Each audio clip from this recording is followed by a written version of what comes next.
తెలంగాణలో సీఎం మార్పు జరగబోతుందా అనే ఊహాగానాలు బయలుదేరినాయి. అంటే ఏం ఊకనే రాట్లా, దీని వెనక రకరకాల కారణాలు ఉన్నాయి. ఎందుకంటే 2.5 ఏళ్ల నుంచి చాలా స్తబ్దుగా ఉన్న కాంగ్రెస్ పార్టీ నేతలు, ఎమ్మెల్యేలు, కొద్దిమంది కీలక నేతలంతా ఇప్పుడు బహిరంగంగానే వాళ్ళ అసంతృప్తిని వెలగక్కుతున్నారు. కుమ్ములాటలు మొదలైనవి, తన్నుకుంటున్నారు, బజార్న పడుతున్నారు. కాంగ్రెస్ లో ఈ ఇష్యూస్ పెద్దగా ఎవరికి ఆశ్చర్యం కలిగించవు, ఎందుకంటే కాంగ్రెస్ కి ఇది అలవాటే. అసలు ఈ 2.5 ఏళ్ల నుంచి కాస్త స్తబ్దుగా ఉండడమే ఆశ్చర్యం. అయితే అంతకంటే పెద్ద ఆశ్చర్యం ఏంటంటే, గతంలో కాంగ్రెస్ పార్టీ ఇట్లా బజార్న పడి నోటికొచ్చినట్టు మాట్లాడే నేతల మీద కాస్త అటో ఇటో చర్యలు తీసుకుంటుండేది.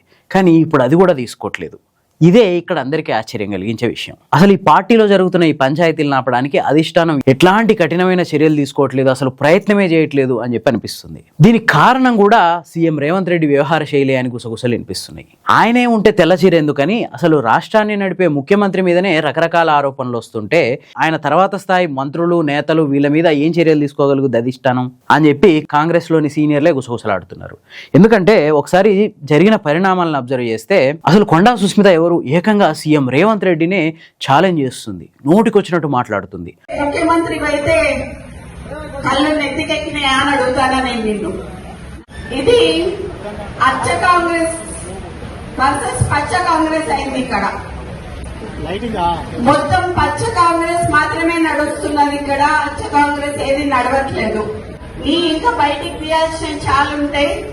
నువ్వు ఇంటెలిజెన్స్ రిపోర్ట్స్ తెప్పించుకొని ఇవాళ అందరు మా లీడర్లు అందరు ఇళ్ల దగ్గర పోలీసులను పెట్టావు. నువ్వు ఇంటెలిజెన్స్ రిపోర్ట్ తెప్పించుకోండి. ఎందుకంత భయం నీకు? నీ తమ్ముందు ఒక 200 కోట్లది ఒకటే చెప్పిన, ఒకవేళ ఎవరైనా నాకు కౌంటర్ ఇచ్చినట్టుకోండి, మిగతా కూడా బయటికి తీయాల్సి వస్తుంది. అంతకు 2 రోజుల ముందే వాళ్ళమ్మ రేవంత్ రెడ్డి పనితీరును ప్రశంసిస్తూ, అతని నాయకత్వాన్ని ప్రశంసిస్తూ ఒక ఫేమస్ డైలీ న్యూస్ పేపర్లో ఒక పెద్ద ఆర్టికల్ రాసుకొచ్చింది. ఆ తర్వాత 2 రోజుల్లోనే కొండా సుస్మిత సీఎంని నోటికొచ్చినట్టు మాట్లాడింది. ఒక ఎమ్మెల్యే స్థాయి వ్యక్తి కూడా కాదు, ఒక మంత్రి కుటుంబ సభ్యురాలు సీఎం మీద ఇట్లా నోరేసుకొని పడిపోతే కనీసం చర్యలు తీసుకోవడానికి ఎవరు ముందుకు రాట్లా. ఎందుకు భయం? ఎవరిని చూసి భయం? ఇక రాజగోపాల్ రెడ్డి, ఈయనైతే గవర్నమెంట్ వచ్చిన ఏడాది నుంచే మొదలుపెట్టిండు. బహిరంగంగానే ప్రభుత్వ పనితీరు మీద అసంతృప్తి వెలగొక్కుతున్నాడు. ఆయన్ని గట్టిగా ఏమన్నంటే పార్టీ మారడానికి కూడా రెడీగా ఉన్నట్టు అనిపిస్తుంది. ఎందుకు ఈయన మీద చర్యలు తీసుకోవట్లేదంటే దీని వెనక చాలా కారణాలు ఉన్నాయి. ఆయనకు రకరకాల హామీలు ఇచ్చి వీళ్ళు వెళ్ళి బతిమాలి మరీ తీసుకొచ్చుకుర్రు. అసలు అధిష్టానం ప్రమేయం లేకుండానే పీసీసీ చీఫ్ హోదాలో అప్పట్లో రేవంత్ రెడ్డి అనేక హామీలు ఇచ్చి తీసుకొచ్చి మునుగోడు టికెట్ ఇచ్చినట్టు తెలుస్తుంది. ఇప్పుడు మంత్రి పదవి ఇచ్చే పరిస్థితి కనపడట్లేదు, ఎందుకంటే ఆల్రెడీ రెడ్డిలతో నిండిపోయింది కేబినెట్ అంతా. ఇప్పుడు ఇంకొక రెడ్డికి ఇస్తే బీసీలు, ఎస్సీ, ఎస్టీలు తిరగబడేటట్టు ఉన్నారు. సో ఇచ్చిన హామీలు ఉన్నాయి, దాంతో ఆయన తిరగబడుతున్నాడు. సో ఏమీ చేయలేక గమ్మునుండిపోతున్నారు. ఈ తెలంగాణ ఉద్యమానికి సంబంధం లేనోళ్ళు, కాంగ్రెస్ పార్టీకి సంబంధం లేనోళ్ళు వచ్చి పెద్ద పెద్ద పదవులలో ఉంటే నాకు కూడా బాధ అనిపిస్తుంది అప్పుడప్పుడు. కానీ ఒక రాజకీయ పార్టీలో ఉన్నా కాబట్టి నేను ఎక్కువ మాట్లాడలేకపోతున్నా.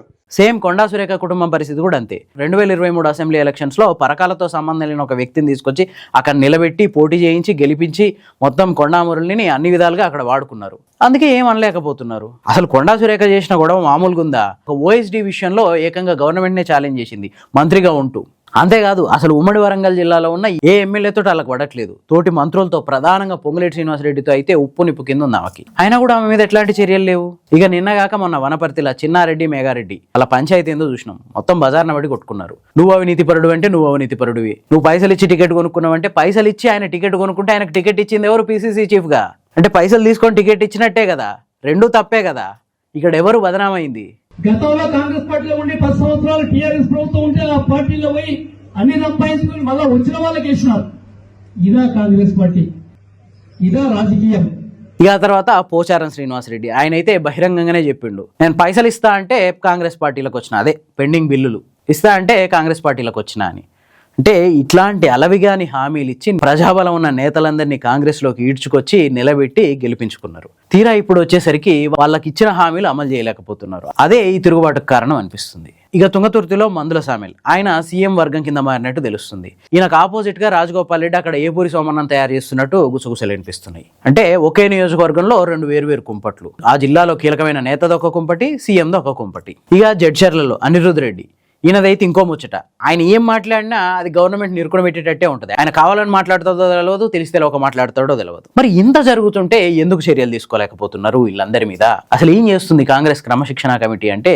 ఏం చేయగలుగుద్ది? ఎందుకంటే సాక్షాత్తు సీఎం కుటుంబ సభ్యుల మీదనే ఆరోపణలు వచ్చినాయి భూముల వ్యవహారంలో. ఎవరో ఒకే ఒక్క మంత్రి శ్రీధర్ బాబు తప్ప ఎవరు దాన్ని ఖండించిన పాపన పోలేదు. ఓ శ్రీధర్ బాబు, అద్దంకి దయాకర్, సామ రామ్మోహన్ అంటే మంత్రివర్గంలోనే ఒక మంత్రి తప్ప మిగతా వాళ్ళు ఖండించలేదు. ఇక జాతీయ స్థాయిలో బీజేపీకి కాంగ్రెస్ కు మధ్య ఉప్పు నిప్పు. కాంగ్రెస్ అధికారం కోసం కొట్లాడుతుంది, బీజేపీ కాంగ్రెస్కి అధికారం దక్కకుండా చూడాలని చూస్తుంది. సో జాతీయ స్థాయిలో అట్లా ఉంటే రాష్ట్ర స్థాయిలో బీజేపీ నేతల్ని ఇరుకున పెట్టే అవకాశం వచ్చినా కూడా పొద్దున్న లేస్తే ఆ బీజేపీ నేతలు రాహుల్ గాంధీని కాంగ్రెస్ని తిడుతున్నా కూడా వాళ్ళకి సీఎం సపోర్ట్ చేస్తున్నాడనే ఆరోపణలు వస్తున్నాయి. ఉదాహరణకి బండి భగీరథ్ అనే ఒక యువకుడి విషయంలోనే కావాలని ఇక్కడి ప్రభుత్వం ఆ కేసు విషయంలో చాలా చూసి చూడనట్టు వదిలేసింది అనే ఆరోపణలు వినిపించినాయి. సో ఈ పరిణామాల నేపథ్యంలో అధిష్టానం కూడా రేవంత్ రెడ్డి మీద కొంత గుర్రుగానే ఉన్నట్టు తెలుస్తుంది. మొన్న రీసెంట్ గా జరిగిన సిడబ్ల్యూసీ మీటింగ్ లో ఉత్తమ్ కుమార్ రెడ్డి అట్లనే పిసిసి చీఫ్ మహేష్ కుమార్ గౌడ్ ఇద్దరు కలిసి డైరెక్ట్ రేవంత్ రెడ్డి మీద మాటల దాడికి దిగినట్టు వార్తలు వచ్చినాయి. ఎంతవరకు నిజమో అబద్ధమో తెలియదు కానీ వార్తలు అయితే వచ్చినాయి. అట్లా వాళ్ళు ఒక సీఎం మీద వాళ్ళు మాటల దాడికి దిగుతుంటే కూడా అధిష్టానం సపోర్ట్ చేయలేదు అని చెప్పి ఆ పార్టీ నేతలే బయట లీక్ చేశారు. అంటే ఏంది అంటే సీఎంని ఇంతమంది ఇన్ని రకాలుగా విభేదిస్తున్నా, సీఎం మీద అనుచితంగా మాట్లాడుతున్నా కూడా అధిష్టానం ఎందుకు కఠిన చర్యలు తీసుకోలేకపోతుంది అంటే ఇవే కారణం. అధిష్టానం కూడా సీఎం మీద గుర్రగా ఉంది అనే ప్రచారం చాలా గట్టిగా జరుగుతుంది. ఇట్లాంటి విధానాల్ని మానుకో, ఒంటెద్దు పోకళ్ళు మానుకో అని చెప్పి అధిష్టానం కూడా సీరియస్ అవుతుందట. సో ఈ ధైర్యంతో అంటే ఆల్రెడీ అధిష్టానమే కీలక నేత మీద గుర్రుగా ఉండడంతో మిగతా నేతలంతా మనకి ఏం నష్టం లేదు, ఆయన ఏమన్నా నడుస్తుంది అనే ఉద్దేశంతో వీళ్ళంతా ఇట్లా నోటికొచ్చినట్టు మాట్లాడుతున్నారు అని చెప్పి పార్టీలోనే వార్తలు గుప్పమంటున్నాయి. సో ఈ మొత్తం వ్యవహారం సీఎం సీటుకే ఎసరు పెట్టొచ్చు అనే ఊహాగానాలు వినిపిస్తున్నాయి. ఇదే టైంలో CM Revanth Reddy long foreign టూర్కి వెళ్ళి ఆల్మోస్ట్ 20 రోజుల పాటు. గతంలో కూడా చాలా మంది ముఖ్యమంత్రులు ఫారిన్కి వెళ్ళి వచ్చేసరికి ఇక్కడ సీటు గల్లంతైన సందర్భాలు ఉన్నాయి. సో ఇప్పుడు కూడా అట్లా జరగబోతుందేమో అన్న ఊహాగానాలు మాత్రం చాలా గట్టిగా వినిపిస్తున్నాయి. ఏం జరుగుద్దో మాత్రం వేచి చూడాలి. రాజకీయాల్లో హత్యలు ఉండవు, ఆత్మహత్యలే ఉంటాయని మాజీ సీఎం కేసీఆర్ పదే పదే చెప్తుంటారు. అందుకు ఇప్పుడు తెలంగాణ కాంగ్రెస్తో పాటు సీఎం రేవంత్ రెడ్డి ఒక మంచి ఉదాహరణ కాబోతున్నారా? మీకేమనిపిస్తుంది కామెంట్స్లో చెప్పండి. ఈ వీడియో మీకు నచ్చితే లైక్ చేయండి, షేర్ చేయండి. ఇలాంటి మరిన్ని మంచి వీడియోల కోసం ది ఫోర్త్ ఎస్టేట్ ఛానల్ని సబ్స్క్రైబ్ చేసుకోండి.